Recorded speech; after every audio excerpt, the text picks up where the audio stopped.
I am a last-minute stand-in this morning. I've been asked to just make a couple of comments about the objectives of the workshop, what we hope to achieve over the next couple of days.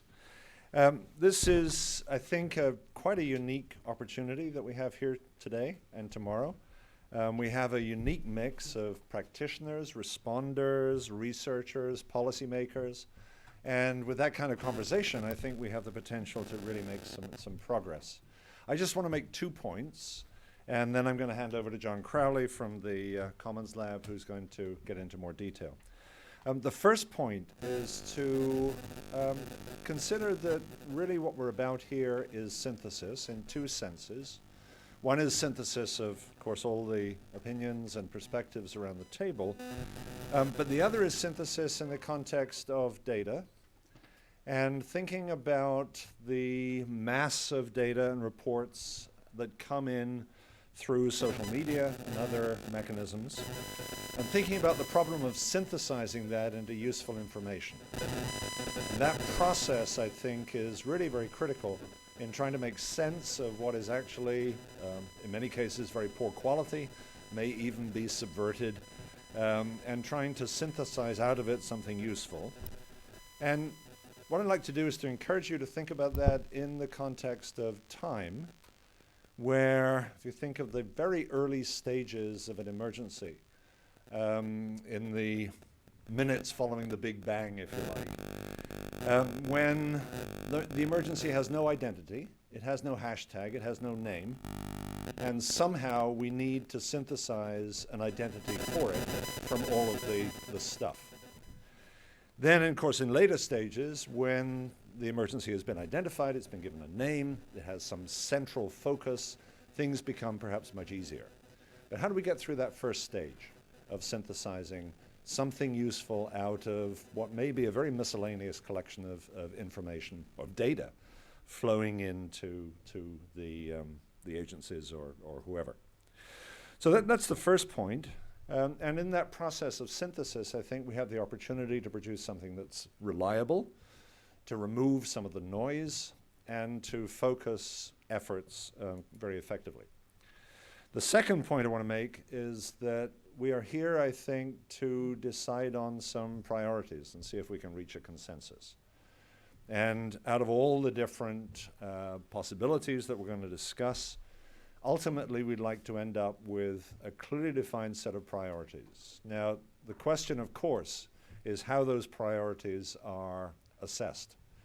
What are the criteria for determining what is high priority, what is low priority? And there will be many, many different criteria. The research community will think in terms of low-hanging fruit, what can be done quickly. Other people will think in terms of benefits and costs, ranking in terms of the benefits of some progress, priorities, versus the costs of getting there. And what we're looking for, of course, is your perspective, the perspective of your agency, your institution, et cetera, your personal perspective. And what we're hoping is that out of all of that, we will, by tomorrow, be able to build some kind of consensus with which we can go forward. So this is a real opportunity for the community to speak.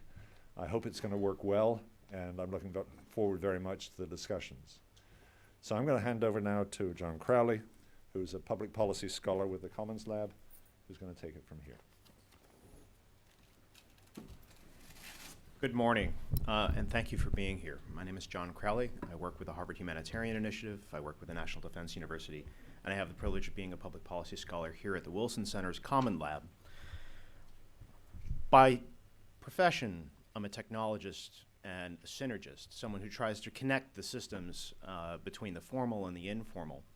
But by training, really, my work is as a historian and a musician. So what I'd like to do is to put some of the work and some of the progress that's been made in crowdsourcing in the context of something that is core to those 2 disciplines, storytelling. I want to tell you a little bit of story of how we got here and why we're here this morning. First, in Haiti, the need for a map changed disaster response forever. We had a point where, in the response operation, we discovered that Haiti was one of the most poorly mapped countries in the world. We had an opportunity that emerged because imagery was released quickly. Within 24 hours, we had 1 meter resolution imagery.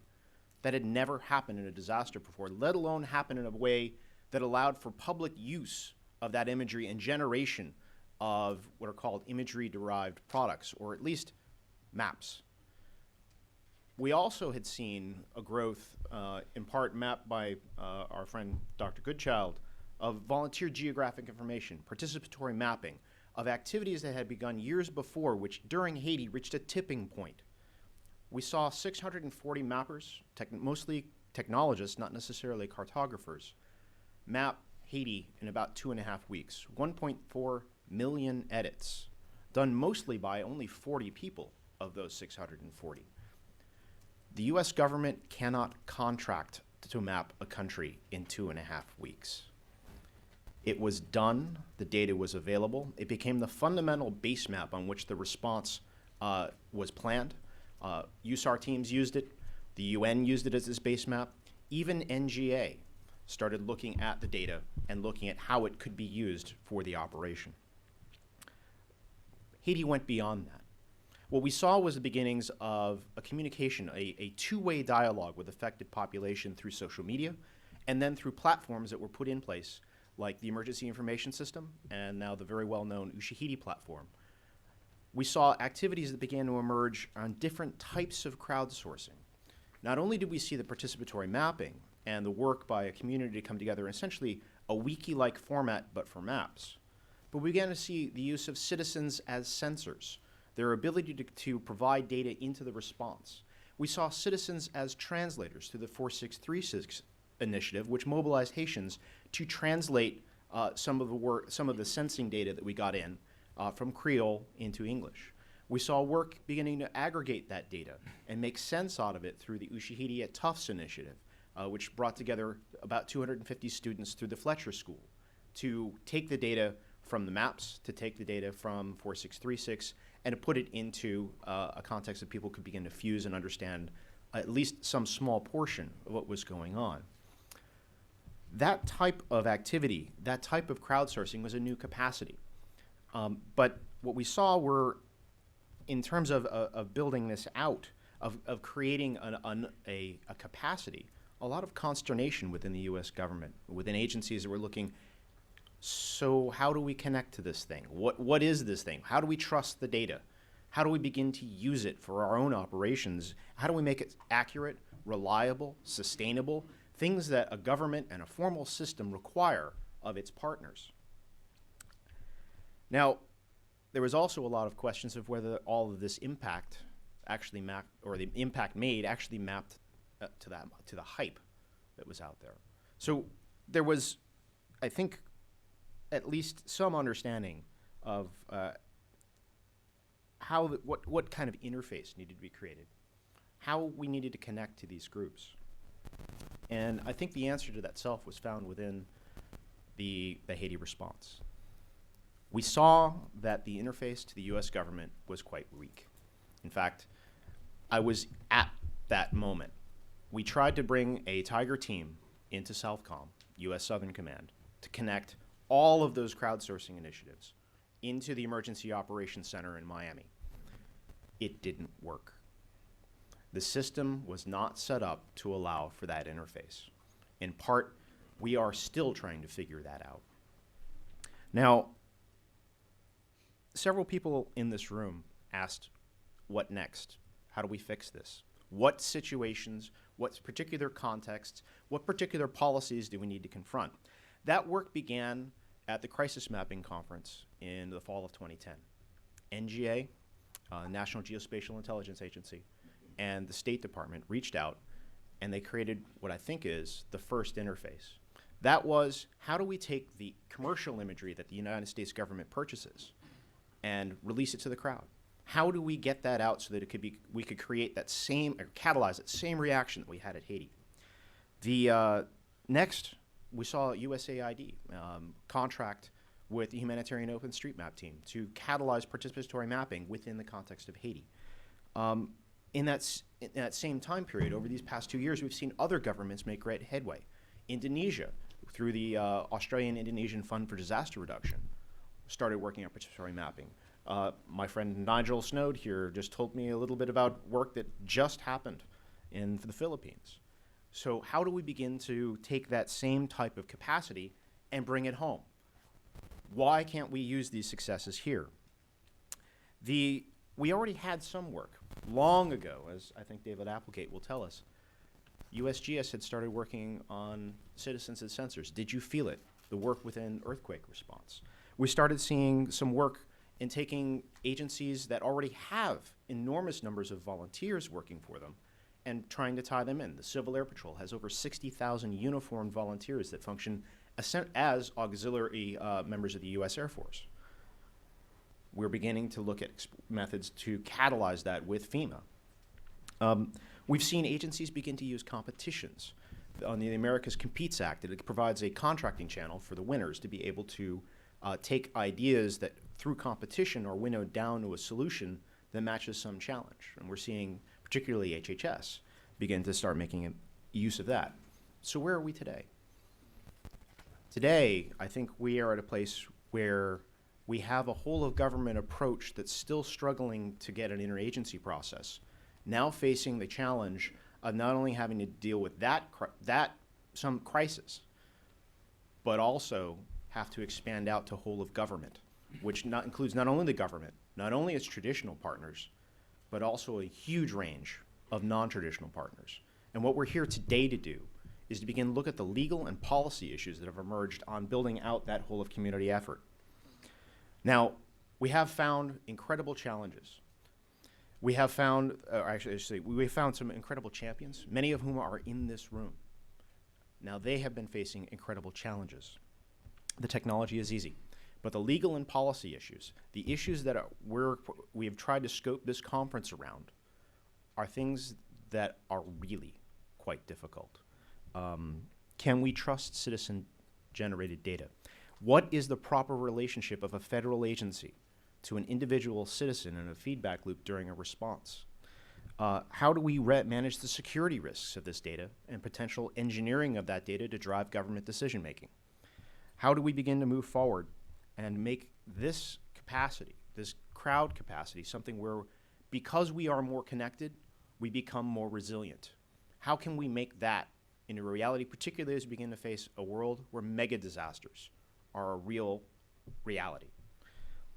What I'd like to do is to start with a strategic vision, and which is why we have brought together the panel today from Alex Howard, our moderator, Chief Werner from North Carolina.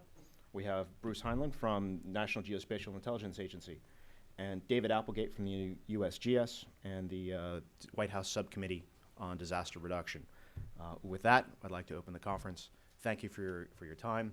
I do have one cultural thing that I would like to introduce for the day, and that is, as we go through questions here, one finger, we'll use the two-finger method. One finger for new questions.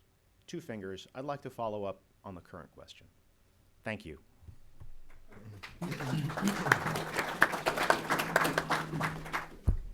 Thank you, John. And to those people who are watching, welcome. To everyone here, thank you for joining us. It's good to see familiar faces and new faces as well.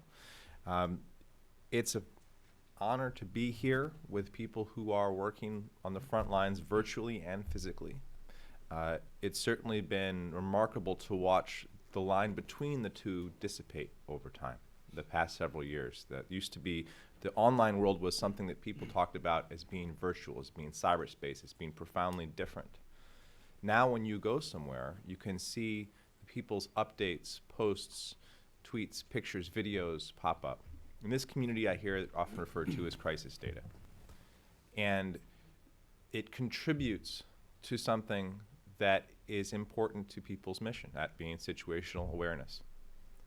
And at the same time, it can be incredibly powerful to see people self-organizing using it. The challenge, as John eloquently illustrated, is how people who are entrusted with responding to disasters can work with the people in such a way that they're able to respond more effectively, not less. How to identify what's real and what's not, what's happening where, and allocate resources because of it. Now, I don't have to tell the gentleman to the left of me the challenges. We, in fact, brought them here to talk about them. So we're going to kick off. Each one of them is going to give short remarks, 5-6 minutes, and then we'll open it up for some discussion between all of us here, and then open it up more broadly. For people who are watching, we are taking questions online, as is appropriate. There's a hashtag if you're following along on Twitter. It's pound D2G2, I believe. DG2G, excuse me. And you can certainly ask questions at dg2g@techchange.org if you don't want to tweet them out or are not on Twitter. So with that, we'll start off, kick it down that end, and then work on down. Wonderful. Well, very much appreciate the opportunity to participate in this workshop, and thank the Wilson Center for its pursuit of this issue. As John indicated, this is a topic of great interest to across many different agencies. I'm here with two hats on. I oversee our natural hazards work at the U.S. Geological Survey, and I'm also one of the co-chairs of a interagency National Science and Technology Council Subcommittee on Disaster Reduction, which brings together both the science agencies involved in disaster reduction activity, but also the agencies that are the key users of that to look at what are the priorities, what are the issues. And Leah Shanley with the Wilson Center was very helpful in helping us put together a panel earlier this year to start to explore this issue. And so I think we've got a high interest in seeing where we can harness all of this enthusiasm and again make some of those steps across the bound from the enthusiasm of the crowd to sort of the authoritative responsibilities, and as was mentioned, what government has been entrusted with.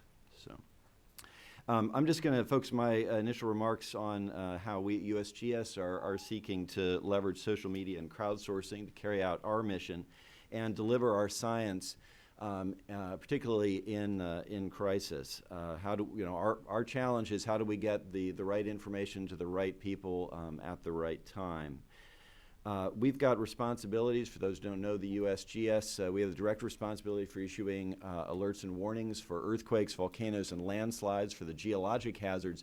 But our monitoring networks and assessment capabilities support our good friends and partners at NOAA for many others. For example, our stream gauge networks underpin their responsibilities for flood warnings, storm surge sensors for hurricanes. Our seismic networks also feed the tsunami warning centers, and our geomagnetic observatories support their magnetic storm and space weather responsibilities. And of course, we're known as, we are a mapping agency, and so that geospatial piece is very important across many different hazards.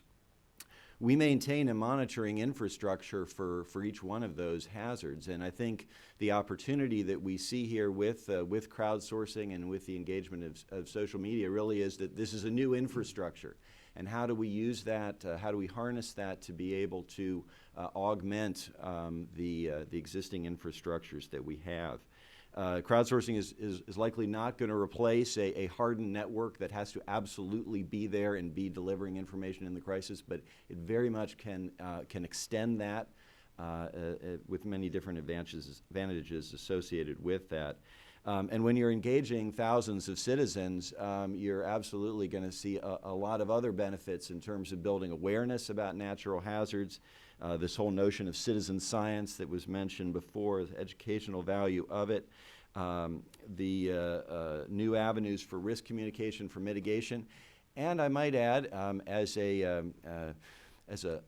small science agency in the Department of the Interior, there's the advantage of there's a relatively low cost, and monitoring infrastructure is very expensive. So the idea of being able to harness that's pretty appealing. For us, it began with human seismometers, that notion of humans as sensors.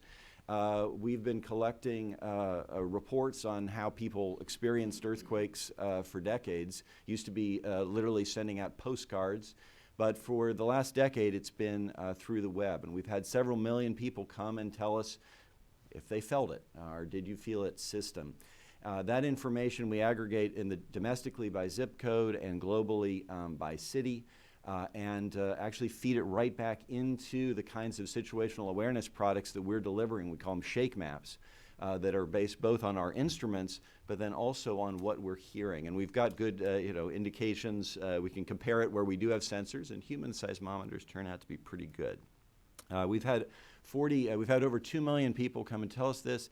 We've had over 40 earthquakes here in the U.S. where we had more than 10,000 people reporting in. And of course, the biggest one in terms of response, and probably the earthquake that was felt by more people than any other in the United States, occurred just over a year ago. And so I'll ask the question of people in this room, did you feel it? Well, we had 140,000 people who felt it and came and told us about it. So again, this has been a very important, and I think part of it is that it's a two-way street. People can then see on our website what it is that they've reported and see that aggregated and used. We've expanded that to landslides. We now have Did You See It? We were going to call it Got Mud, but Did You See It won out.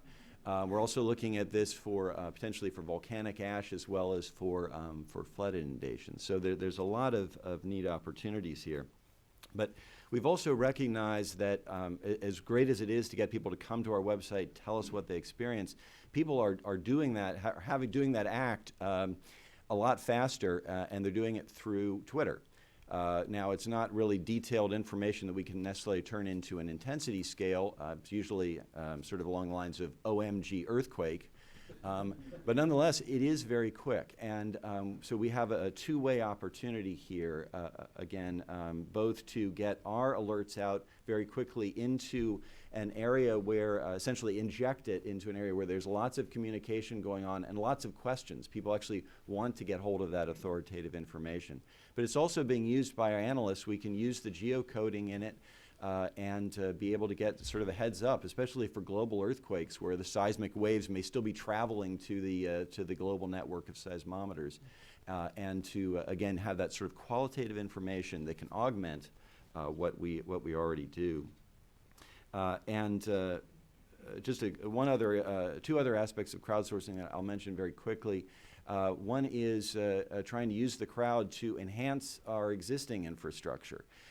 There's a lot of opportunities in terms of low-cost sensors to be able to try to get those out as widely as possible. There's an effort that began at Stanford University, UC Riverside, called the Quake Catcher Network that the USGS is now, we hired one of the founders, and we were very intrigued with how to very broadly distribute sensors that literally just plug into the side of a USB port in a laptop. There's, for more hardened sensors, we have the NetQuakes program that has asked, we have over 7,000 people who volunteered to literally host a seismic sensor bolted into their garage and using their Wi-Fi, volunteering their support for that, and again, to densify our existing networks. Then the last aspect I'll mention where we're sort of got our toe in the water is in this area of volunteer geospatial or geographic information. We are on the side of having that authoritative information, the national map. But we're exploring, we have a pilot effort in Colorado to explore how can we take information that's coming, that volunteered information, and sort of bring it across the threshold, particularly looking at utilities, schools and public buildings and so forth. How do we get that into and across into the authoritative side of things? So a lot of explorations, and looking forward to learning a lot more. Well, thank you for that. It's certainly memorable during the DC quake not so long ago when we saw tweets from it go faster than the shock wave itself traveling up the coast. I'm sorry, I'd like to correct you. That was actually a Virginia quake. That's right. I've heard it might be the Delmarva quake if we have to expand it a little bit. Certainly people here in DC felt it in a different way than people in Virginia did. We were a little further away. But the citizens as sensors meme is a strong one. And the notion that people can no longer donate just their attention or their blood or money, but actually some part of their networks or technology or expertise is an important one. And it's great to see that you're tapping into that distributed intelligence. So with that, down to you, Mr. Heinlein. Well, thank you. First, I would like to thank the organizers of this conference for allowing me to participate. Disaster relief is absolutely of vital interest to Americans. It always has been and always will. I learned that lesson early in my life as an Air Force officer. My first squadron commander had been shot down and rescued in Vietnam. And he firmly believed that no matter what you said about the cost effectiveness or the lack of cost effect or the practical sense in search and rescue or disaster relief, no matter how the numbers would point against it, when someone was in danger, Americans would always respond. And I think that's an important aspect of who we are. It is response in disaster is part of our DNA makeup. And I think that this conference and where we're going with social media and crowdsourcing is a natural extension thereof. So I'm really excited. Because of our unique role in disaster response, I'd like to say the bulk of my use the bulk of my time to talk about the National Geospatial Intelligence Agency, or NGA. We are an intelligence agency within the Department of Defense, so we're somewhat unique in this business.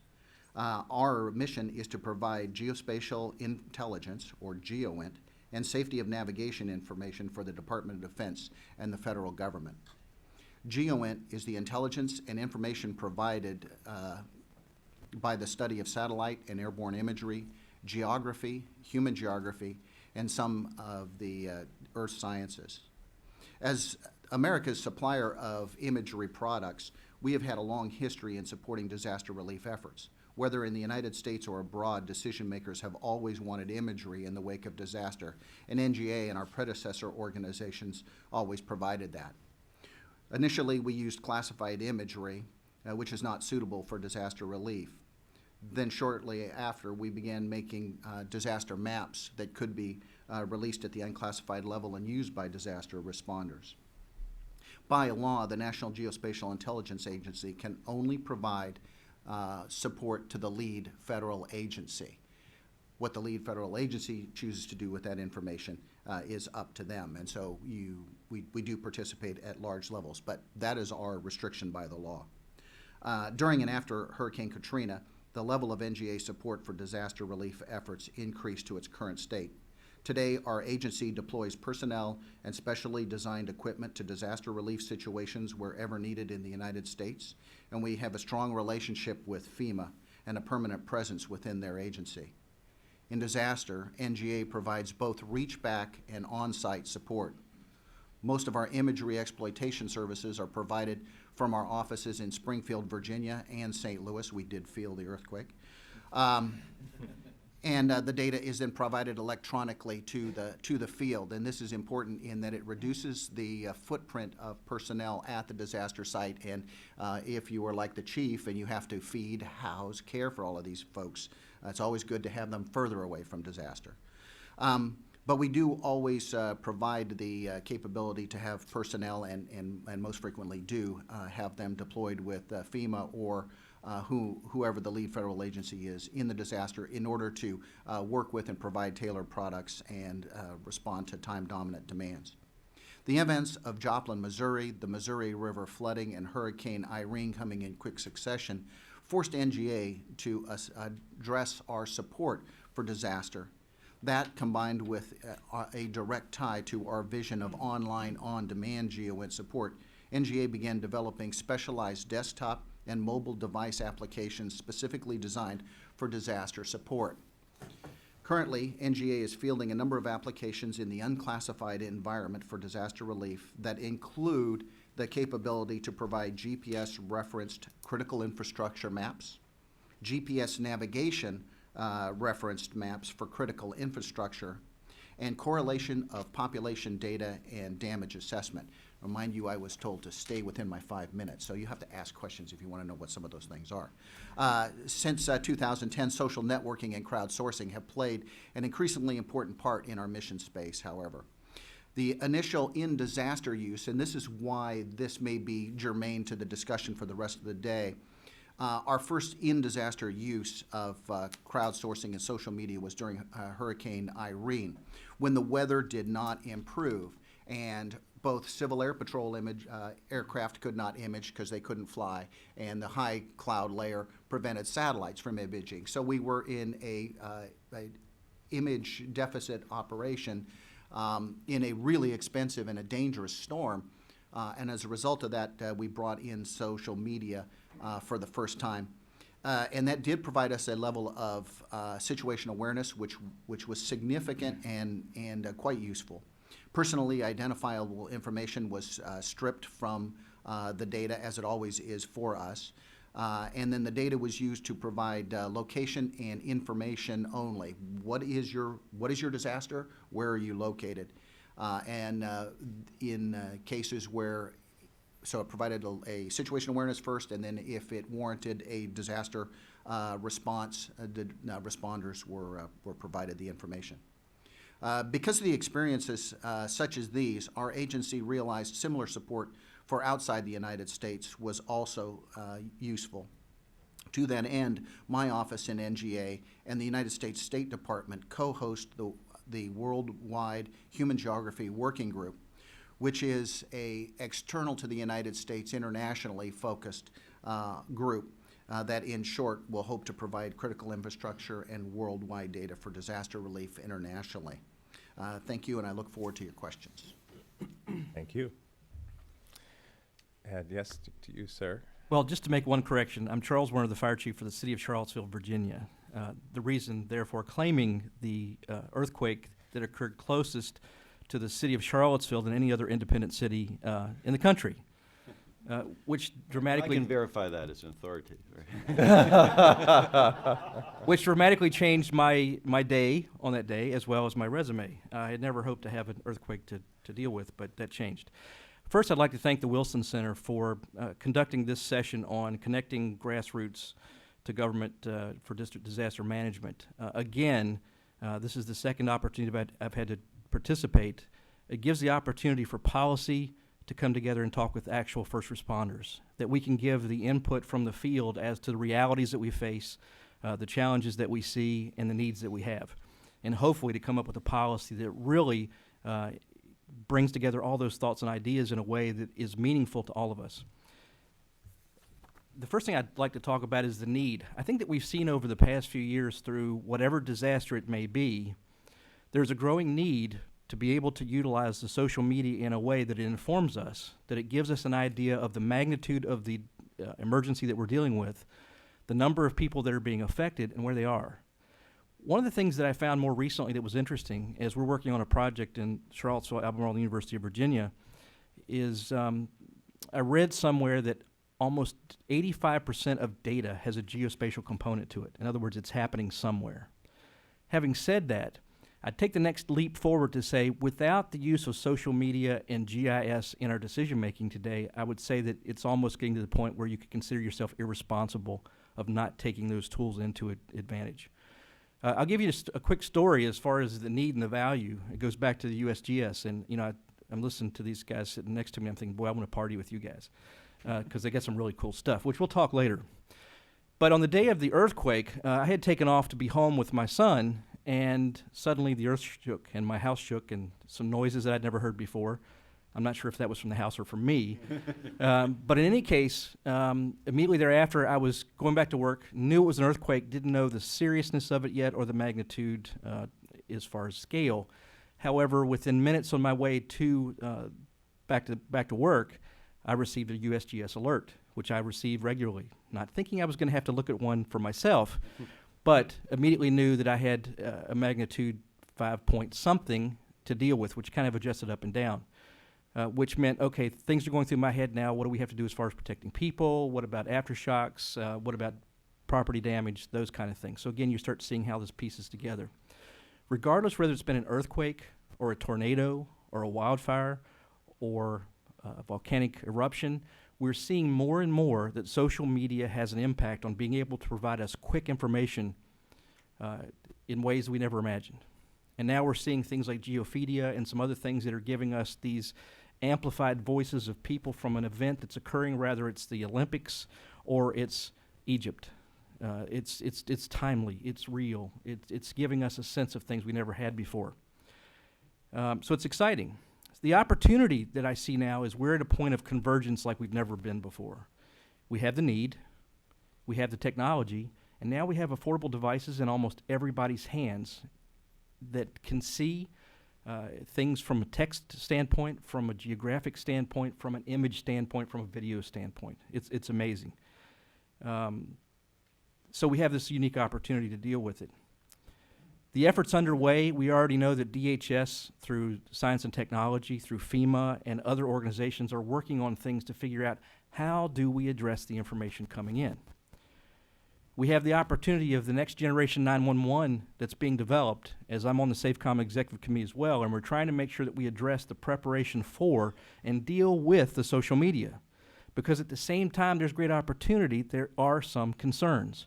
We have to figure out how do we utilize the technology in the best way possible, but in a way that it doesn't overwhelm us. And then we've got the issue of the information coming in and multiple different formats, and this is a discussion that I'll repeat from the last conversation we had about this.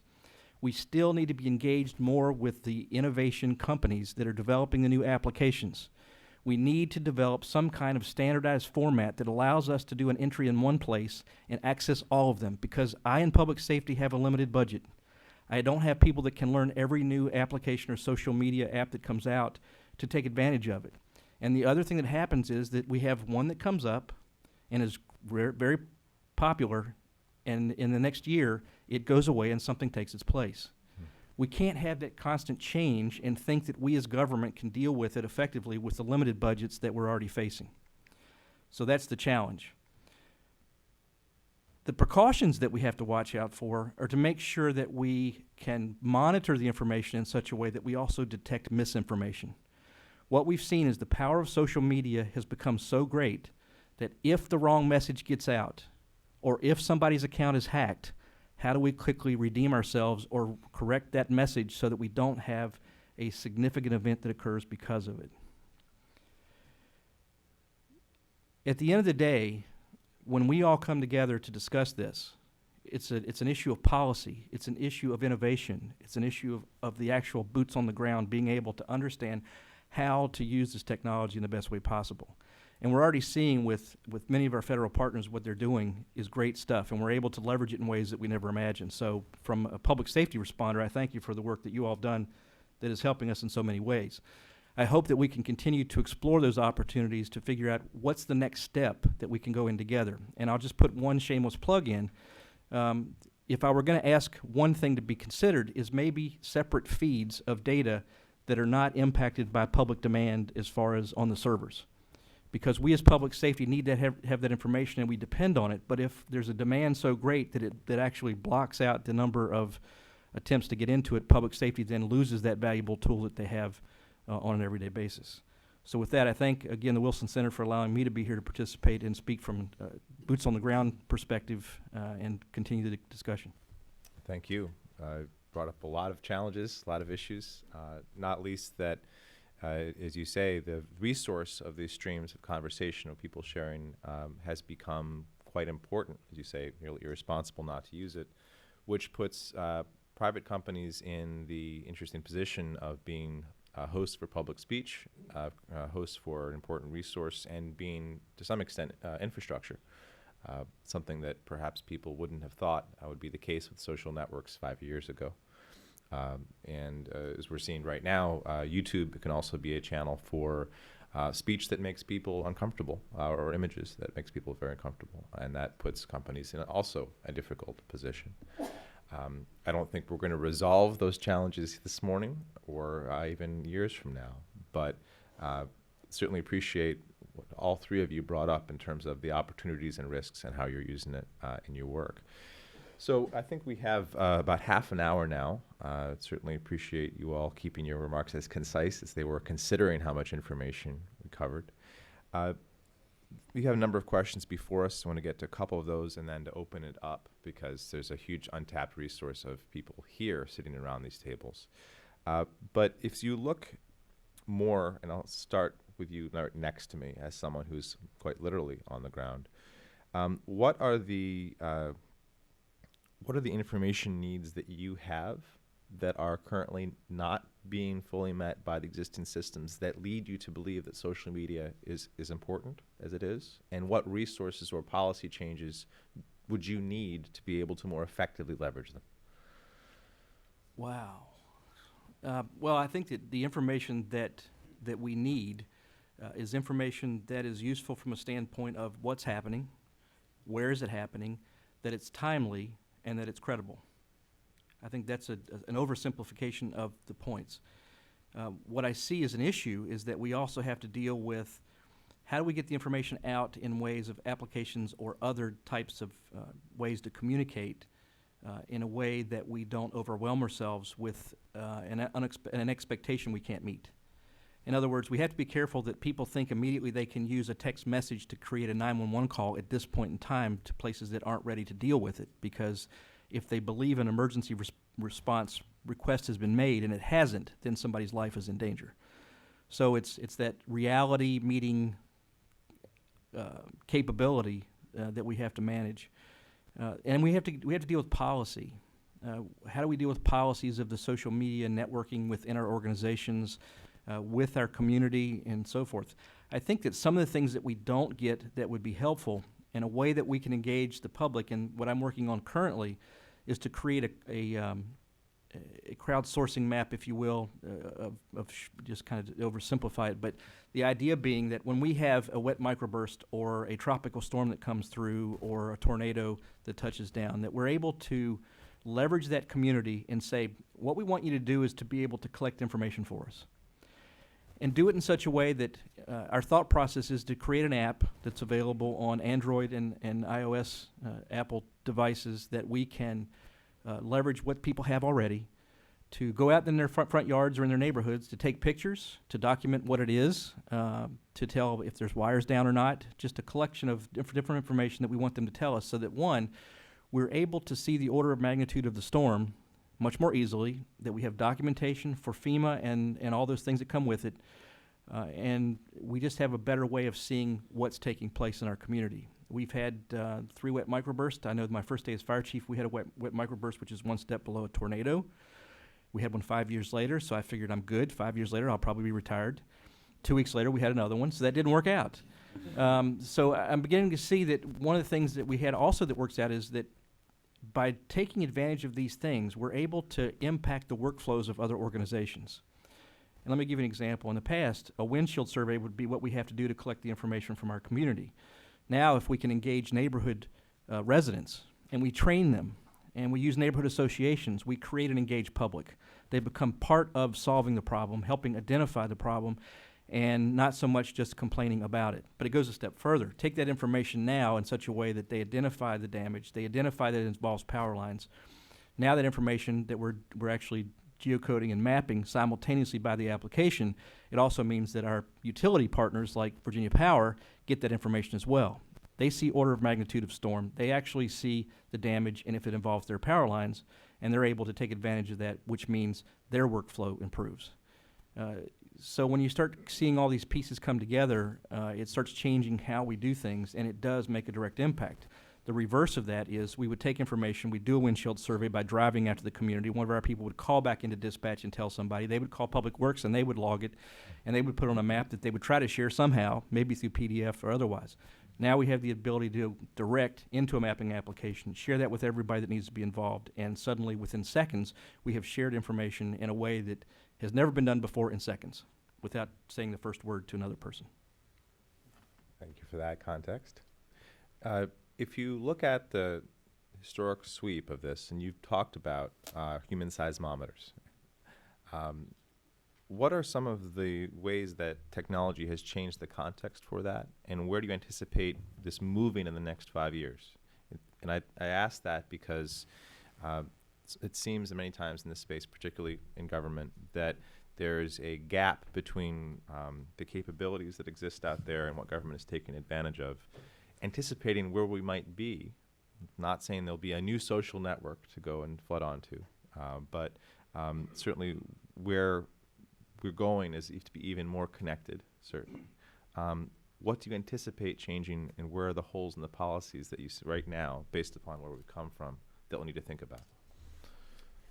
Well, in terms of what we see changing, I mean, certainly it is speed, and that is the rapidity with which information is coming in, the volumes with which information is coming in, and I think you hit on the key challenge here. It's not that it's we're not running into problems with overloaded servers or issues like that. It really is more on the how do you ingest it and turn it into something that can truly create situational awareness enhancements. How do you put it to use? I mean, this whole notion of, and maybe this is the big challenge for community. How do you turn that into something, whether it's through visualization or aggregation, however it is, that in fact becomes actionable. You mentioned, I think, one of the issues about how do you take this information and sort of verify it, and I think at this point, that's going to be very difficult in the kinds of timeframes in which this is all happening. In some ways, you have to find a way to use that volume to create something that is self-correcting. The other piece that we're looking at, I mentioned it with Twitter.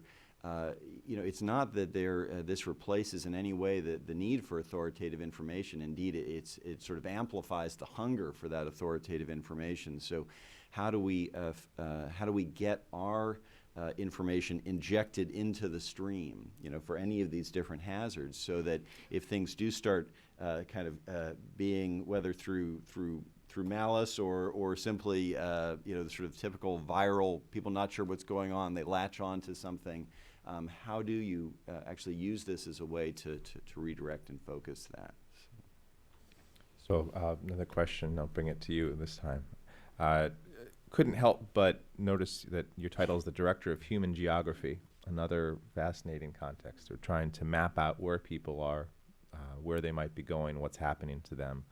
And of course, people have the capacity to do that themselves, to self-document.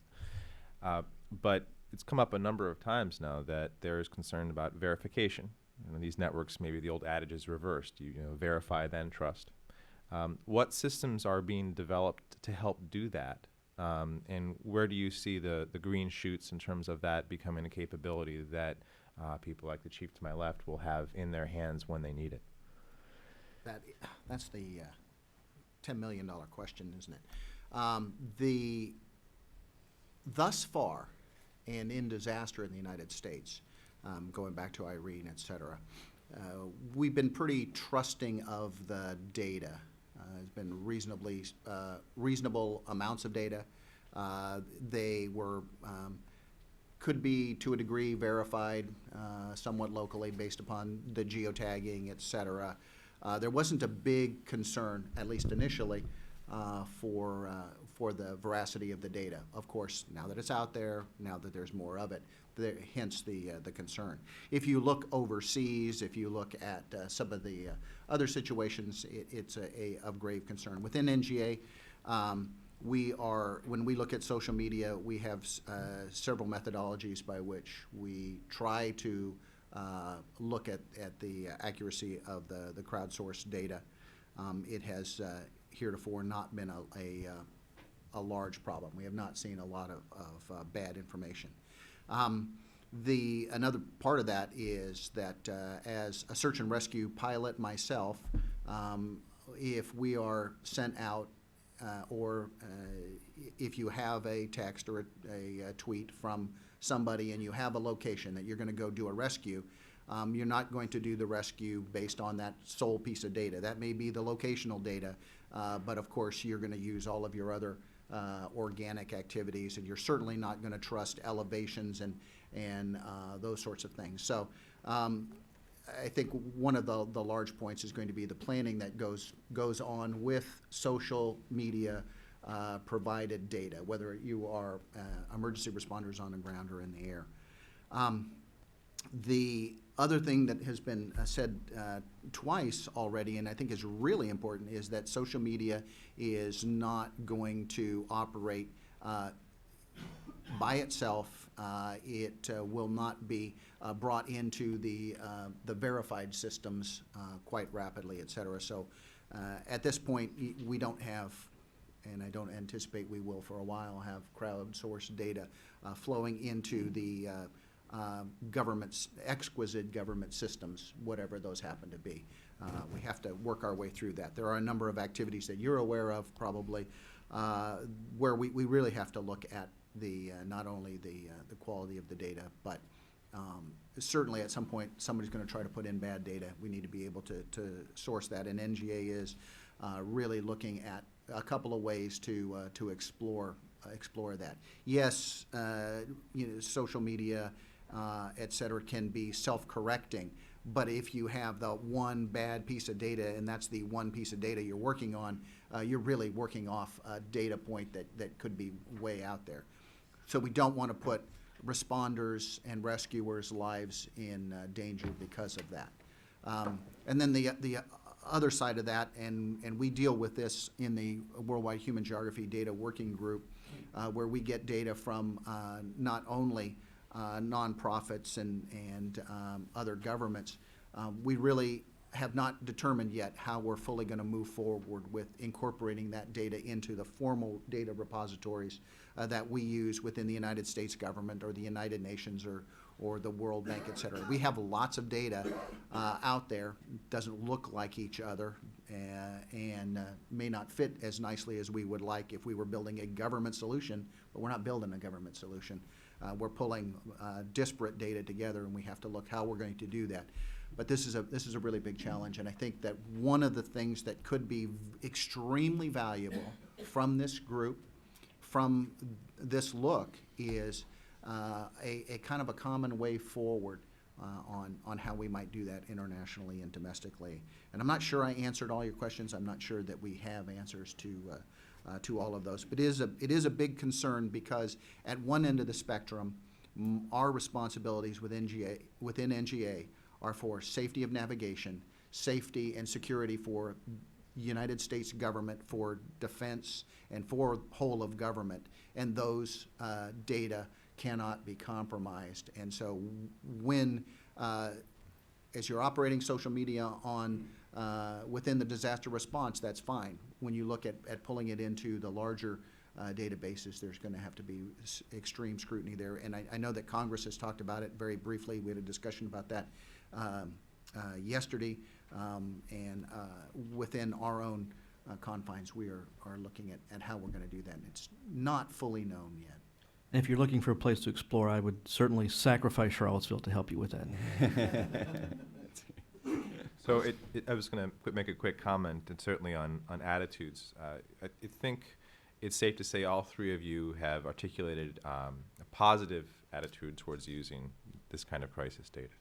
That might not have been something I'd see unanimous agreement on, say, 4 years ago. There's been some shift.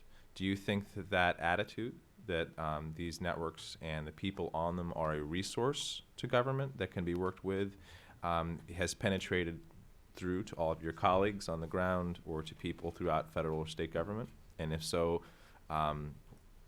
what are the drivers for it? Or if not, what are the remaining barriers? Culture is a real issue here, right? I'll start out.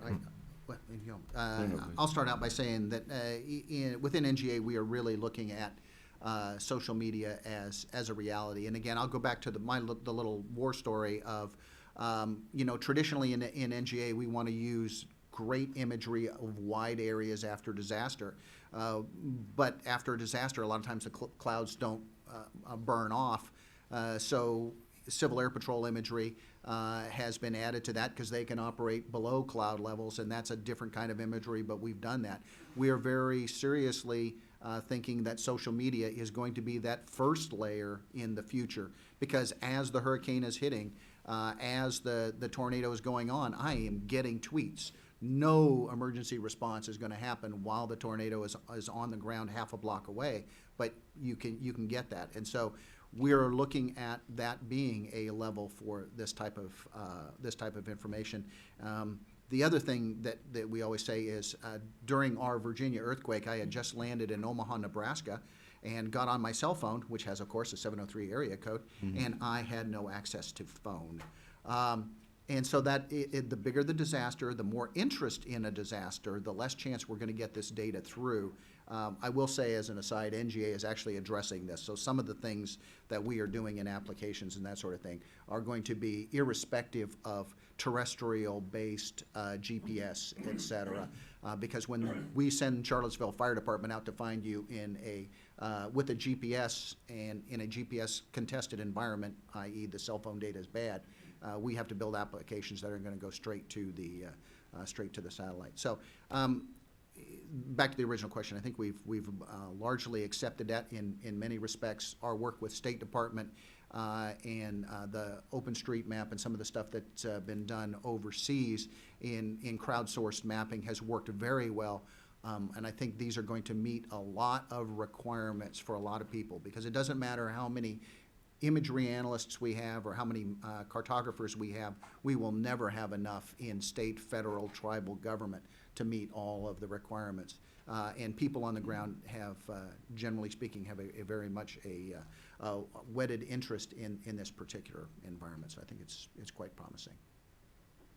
Yeah, I'll just add, certainly, I think we've already heard through these examples why attitudes would be changing. And it's because you can see the results. This is valuable information, and people can put it to use. And I think there may be, sort of a traditional, in part because of the responsibilities associated with needing to be there with the authoritative information, of making this a one-way communication. And I know, talking with folks like David Green at NOAA and the Weather Service, they're really exploring, how do we make this more of a loop? How do we get this information moving out of a one-way stream where we know it and we're telling you, to really bringing that back? So I think there's just a broad interest in, and it's based on how useful it's been. I guess from my standpoint, the answer to the question is that, similar to these other gentlemen's answers, is that social media has proven itself to be valuable, period. There are many of us in public safety, and still many are, that are coming along kicking and screaming, not wanting to come in this direction. And I'll tell you, probably one of the resistors is just a transformation in how you deal with information and who does it.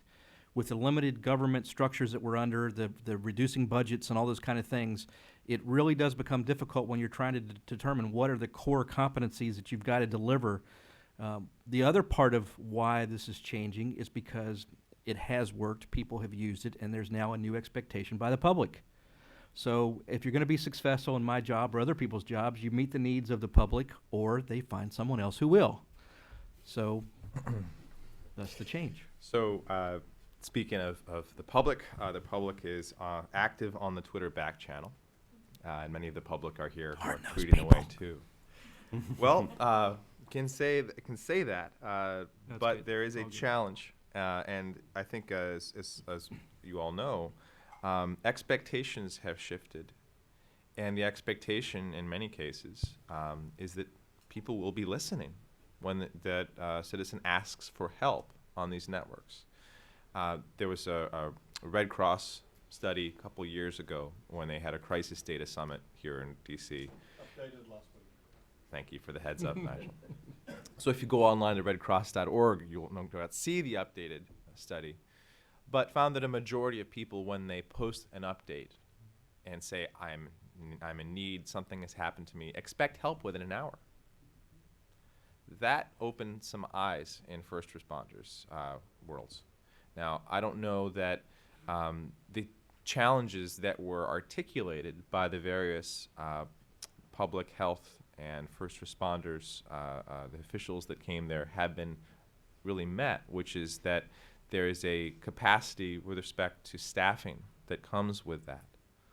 That the tool itself may be largely free, but there's time that has to be spent listening on it. Now, when I talked to Brian Humphrey from the LA Fire Department, who's been on Twitter since 2006, he says, well, it's just like listening to the scanner. Right? It's just another tool that he uses to listen. But as you look at this, and I'm bringing the question from Andrew Turner, who is certainly an avid mapper, part of Esri now, was very much involved in creating the maps we heard about in Haiti.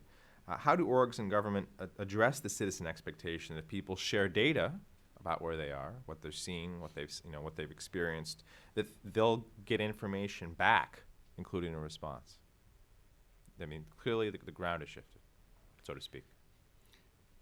It hasn't shifted that much. I would say that if you have an expectation to put information out on social media that you're going to get an emergency response, make sure you have a really good network that follows you, and ask them to call 911. When you look across the country and you realize that voice 911 systems are struggling to deal with what they have to deal with already, when you add to that text messages from now a person sends a message out to their 1,000 friends, and 1,000 people try to call and report the injury or incident that's occurring, it creates a complexity of which I really don't want to deal with. However, it does say something to the fact that we need to address on our next generation 911 systems, how do we accommodate these expectations and utilize the technology to manage it in a reasonably good fashion to meet the expectations in a timely fashion. But for now, no one should consider that sending a message out on social media is going to receive an emergency response, because that is not the norm, and it will not be for any time in the near future. So I would add to that. By the way, and I read a lot of journal articles, and I don't always remember who I read them from. It was a really good one, and in this environment, and you call for help, doesn't have to be the Dale City Volunteer Fire Department that shows up. I could be reading the tweet, and I can walk across the street and render assistance. And I think I read a beautiful article about it. I don't know where it was, so there you go. There's a homework assignment. But what a brilliant way to return community to community. And again, don't make the fire department come out if you don't have to. And again, we will, but that it's the critical hour in crisis response if you have an actual survivor of whatever type. And if you can reduce that critical hour by your neighbor, I want Dr. Rasmussen, or some within community, that really gives the professionals a chance. Because if it's an earthquake situation, I'm from Southern California, I know how difficult it can be. It may take more than an hour. Within NGA and crowdsourced data, I guess returning to the original part of the question was, and within the Worldwide Human Geography Data Working Group, it is our philosophy that those who edit data have access to data, and we have not yet moved into any kind of cosmic applications or third level products that are in some way have a copyright or any kind of issue added to it because of proprietary data. We're not headed in that direction. It is our belief. So if you provide data, you can see the data, you can access the data. And that's part of the richness insofar as we are concerned.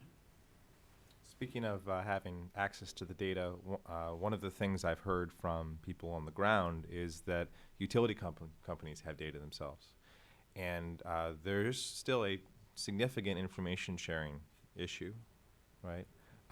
Does the government have any role in trying to break down that particular silo? Can I speak to that? With the project we're working on in Virginia, which is called the Virginia Interoperability Information Sharing Environment, which is VISE. I don't know why we came up with that name, but it works with, we create a viewer which is called the Charlottesville Albemarle Visualization System, short for CAVS, which is our Cavaliers for the University of Virginia. So if you're from Virginia Tech, I can't help you. But the goal here was we had this conversation with Virginia Power about their information, and they were originally not interested. After we had a conversation about workflows and us sharing information with them, we're now back and forth of having information being shared between us. So that's one level of how government does it. First of all, go offer something that has value to them, and then in return you get more. A number of those things that come with it, we're now going to be linking up and getting damage assessments that they have, and we're even looking at phases down the road of getting AVL information from their vehicles to see where their vehicles are working in our locality. So you start seeing how that dialogue changes. So there are ways to do it. It's just showing value in workflows improvement. I think I've got my first question from the back there. If you could identify yourself too, please. Hi, I'm BK DeLong. I'm one of the panelists here. My question is both actually originally to David Applegate, but also I think it'll answer some of Charles's questions as well. I'm an active Skywarn spotter who often, from Massachusetts, often encourages family and friends to report storm information and getting them to go to the the web form, which is often down and often a painful experience, is tough, especially when it's just easier to text what they're seeing.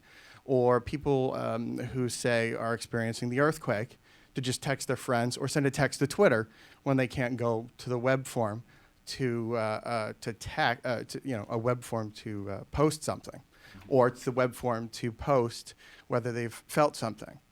Has the USGS considered working with a partner or on their own the usage of a Twitter bot that looked at the location of where people were tweeting from, keywords like quake or earthquake, as well as the location after current quake, and sending them the proper geocode information to report the actual potential magnitude or how much they felt, as well as their actual location, like their zip code. And then to Charles's point, are you looking at doing things like Twitter bots or automatic text responses of common information based on just common keywords you're getting in texts, or seeing in Twitter and then texting back responses, auto texters, to just kind of take off some of the pressure of all this volume of just responses you're getting? This might take off a lot of pressure on just some of the volume you're getting from social media. So should we be welcoming our robotic first responder overlords? Yeah, I'm writing this down. Twitter bots. Where's the app for that anyway? Yeah, exactly. Yeah. Covering some of this tomorrow on my channel, the security one.